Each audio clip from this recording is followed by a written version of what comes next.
La programación orientada a objetos, característica de Java, se caracteriza por ser sencilla y porque nos permite representar mediante códigos situaciones de la vida real con gran similitud. Un ejemplo de estructuras de datos son las listas enlazadas, y aquí podemos preguntarnos, ¿puedo cambiar el orden de prioridades en una lista? Supongamos que estamos haciendo compras en un supermercado. Cuando se analiza el proceso de hacer una lista de supermercado para luego hacer las compras, podemos ver cómo los productos no se toman necesariamente en el orden de la lista, y de la misma manera se da el caso de agregar o retirar productos de la lista. Entonces, estamos viendo el comportamiento de una lista enlazada en Java. Una lista enlazada o linked list es una estructura de datos dinámica. Se forma con el tipo de dato abstracto nodo o con la clase preconstruida linked list. Es una estructura de datos dinámica muy flexible, en tanto que el orden de inserción y extracción de elementos está sujeto a mucha flexibilidad. Para lograr esto, las listas enlazadas permiten las siguientes operaciones: insertar, agregar un nuevo nodo a la lista, eliminar, quitar un nodo de la lista, buscar, permite encontrar un nodo dentro de la lista, y modificar, actualiza la información de un determinado nodo dentro de la lista. Cuando hablamos de listas enlazadas, los nodos se organizan de modo que cada uno apunta al siguiente y el último no apunta a nada, es decir, el puntero del nodo siguiente vale null. Esto puede observarse en la imagen que vemos a continuación, donde la estructura de una lista, como la secuencia de datos y los elementos que conforman la pila, se enlazan con el apoyo de un nodo y como éste al finalizar la lista cierra con un null. Es necesario compartir algunos términos necesarios para la comprensión de los contenidos de esta sección, como lo son atributos, tipo de dato abstracto, TDA, e interfaz. Los atributos son datos miembros de una clase, donde se especifica el tipo de dato y su dominio. Las funciones son acciones u operaciones soportadas por los objetos que son instancia de la clase. Por su parte, el tipo de dato abstracto es un conjunto de datos u objetos al cual se le asocian operaciones. Además, provee de una interfaz con la cual es posible realizar las operaciones permitidas, abstrayéndose de la manera en cómo estén implementadas dichas operaciones. Esto quiere decir que un mismo TDA puede ser implementado utilizando distintas estructuras de datos y proveer la misma funcionalidad. Finalmente, una interfaz es un conjunto de métodos abstractos cuya funcionalidad es la de determinar el funcionamiento de una clase, es decir, funciona como una plantilla. Los métodos, al ser abstractos, no tienen funcionalidad alguna. Solo es posible definir su tipo, argumento y tipo de retorno. Podemos observar los algoritmos correspondientes a las operaciones claves en listas enlazadas, tales como el método para insertar un nodo cabecera, así como los métodos para eliminar y buscar nodos. En esta sección pueden observarse la sintaxis para aplicar los métodos para modificar lista y para imprimir basado en el tipo de dato abstracto nodo.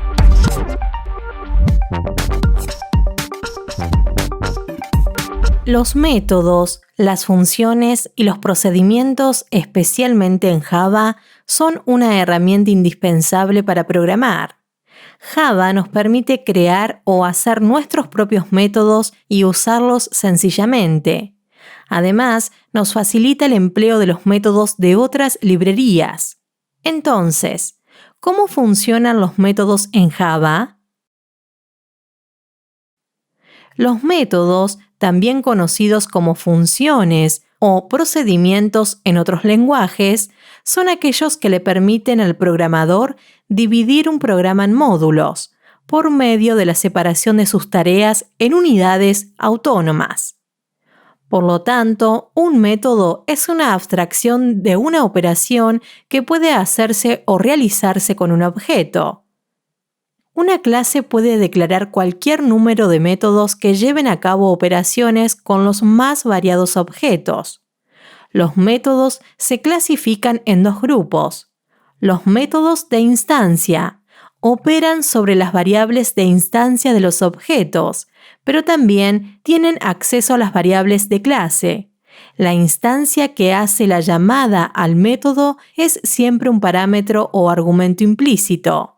Dentro de un método de instancia, el identificador de una variable de instancia hace referencia al atributo de la instancia concreta que hace la llamada al método, suponiendo que el identificador del atributo no ha sido ocultado por el de un parámetro.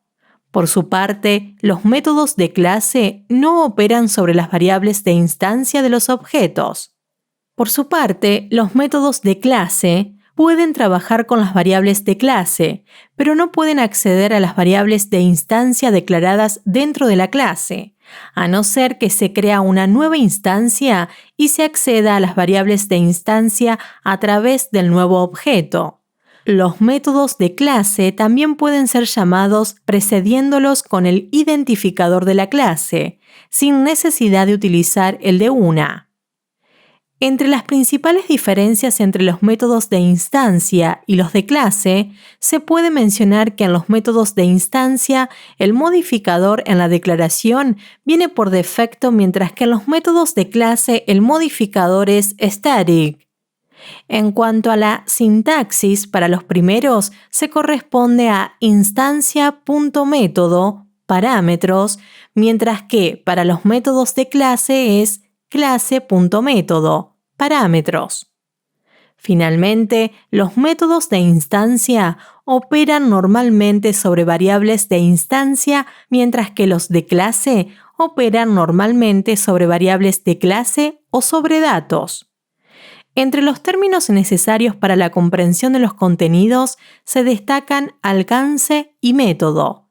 El alcance de una declaración es la porción del programa que puede hacer referencia a la entidad declarada por su nombre. Se dice que dicha entidad está dentro del alcance para esa porción del programa. Por su parte, los métodos, también conocidos como funciones o procedimientos en otros lenguajes, permiten al programador dividir un programa en módulos, por medio de la separación de sus tareas en unidades autónomas. Si bien la estructura de datos dinámica permite realizar diversos tipos de cambios o modificaciones mientras se está ejecutando el programa, podemos pensar al respecto. ¿Cómo podemos recorrer una lista? Retomando el ejemplo anterior, para recorrer una lista podemos apoyarnos de la clase iterador. Un iterador es un patrón de diseño de software que abstrae el proceso de explorar a través de una colección de elementos, un elemento a la vez. Así pues, presenta una secuencia S, un elemento actual en S, y una forma de pasar al siguiente elemento en S y hacerlo el elemento actual. Este concepto permite ampliar la percepción sobre ADT. Los métodos asociados a la clase iteradores son next, que prueba si hay elementos dejados en el iterador, y hasNext, que regresa el siguiente elemento en el iterador. En lo que se refiere al tipo de dato abstracto iterable, es importante resaltar que para dar un mecanismo unificado genérico y explorar a través de una estructura de datos, los ADT deben guardar colecciones de objetos y soportar el siguiente método. Iterator regresa un iterador de los elementos en la colección. Así pues, puede observarse en la siguiente sintaxis cómo se agrega el método iterator a la interfaz lista posición. Entre los términos necesarios para la comprensión de los contenidos se destacan clase e iterador. Una clase es un tipo de datos definido por el programador. Es una especie de estructura en la que, además de definir campos definidos, las funciones a través de las cuales permitiremos manipular los valores de esos campos. Por su parte, un iterador, iterator, es una clase usada para recorrer estructuras de datos dinámicas. Cuando pensamos en las representaciones gráficas de las listas enlazadas, debemos contemplar que hemos incorporado diversos elementos y patrones que permiten distinguir una estructura de datos dinámicos de otros. Considerando lo visto hasta el momento, ¿qué representan las figuras A y B? Hay un tipo de lista enlazada que permite ir en ambas direcciones hacia adelante y hacia atrás en una lista enlazada. Esta es la lista doblemente enlazada, tal como se observa en la imagen que vemos a continuación. Una lista circularmente enlazada tiene el mismo tipo de nodos que una lista simple enlazada. Esto es, cada nodo en una lista circularmente enlazada tiene un apuntador siguiente y una referencia a un elemento. Pero no hay una cabeza o cola en la lista circularmente enlazada. En vez de tener que el apuntador del último nodo sea null, en una lista circularmente enlazada, este apunta de regreso al primer nodo, tal como puede observarse en la imagen que vemos. Aquí vemos cómo en una lista circularmente enlazada no hay primer nodo o último. Las operaciones con listas circularmente enlazadas son: agregar v. Inserta un nuevo nodo v inmediatamente después del cursor. Si la lista está vacía, entonces v se convierte en el cursor y su apuntador siguiente apunta al mismo. Remover. Borra y regresa el nodo v inmediatamente después del cursor, no el propio cursor, a menos que este sea el único nodo. Si la lista queda vacía, el cursor es puesto a null. Avanzar. Avanza el cursor al siguiente nodo en la lista. En esta sección destacamos la importancia de recordar el término estructura de datos dinámicos a los cuales pertenecen las listas enlazadas, que no tienen las limitaciones o restricciones en el tamaño de memoria ocupada que son propias de las estructuras estáticas. Mediante el uso de un tipo de datos específico, denominado puntero, es posible construir estructuras de datos dinámicas que no son soportadas por la mayoría de los lenguajes. Sin embargo, si tienen estas características, ofrecen soluciones eficaces y efectivas a problemas complejos, ya que con un nombre se hace referencia a un grupo de casillas de memoria, es decir, un dato estructurado tiene varios componentes. Ahora bien, en este cuadro puede observarse los algoritmos que permiten hacer operaciones con una clase nodo en una lista doblemente enlazada, así como las sintaxis que permiten ordenar una lista enlazada.